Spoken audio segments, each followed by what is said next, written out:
नागपूर शहर उड्डाणपुलांचे शहर बनत असताना एक धक्कादायक प्रकार समोर आला आहे. इंदोर ते दिगुरी मार्गावर सुरू असलेल्या उड्डाणपुलाचा काही भाग थेट इमारतीच्या खिडकीतून जात असल्याचे उघड झाले. गोळीबार चौक परिसरात उघडकीस आलेल्या या प्रकारामुळे नागरिकांमध्ये संताप व्यक्त होत आहे. आधीही नागपुरात अशाच प्रकारची घटना घडली होती. मग प्रश्न असा उपस्थित होतो की उड्डाणपुलाचे स्ट्रक्चर तयार करताना अभियंत्यांना हे दिसले नाही का?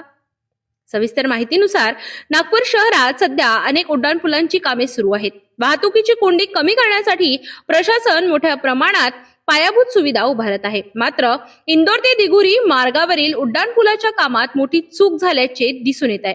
गोळीबार चौक परिसरात उभारण्यात येत असलेल्या पुलाचा काही भाग थेट एका इमारतीच्या खिडकीसमोर येत असल्याचे निदर्शनास आले. इतकेच नव्हे तर पुलाचा कॉन्क्रीट भाग अक्षरशः खिडकीतून जात असल्याचे चित्र समोर आले आहे. स्थानिक नागरिकांनी हा प्रकार पाहून संताप व्यक्त केलाय. त्यांच्या मते इतक्या मोठ्या प्रकल्पात सर्वेक्षण, मोजमाप आणि आराखडा तयार करताना ही चूक कशी काय झाली?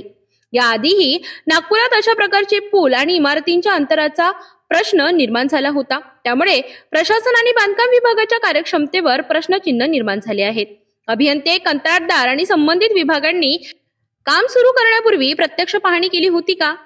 आराखडा मंजूर करताना इमारतींची नोंद घेतली गेली होती का?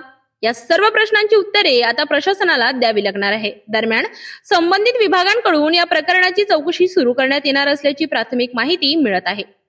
नागपूर शहरात उड्डाणपुलांचे जाळे विणले जात असताना अशा प्रकारच्या त्रुटी समोर येणे गंभीर बाब आहे. सुरक्षितता, नियोजन आणि पारदर्शकता या तिन्ही बाबींची आता कसोटी लागणार आहे. या सर्व प्रकरणात प्रशासन काय कार्यवाही करते हे पाहणे महत्त्वाचे ठरणार आहे.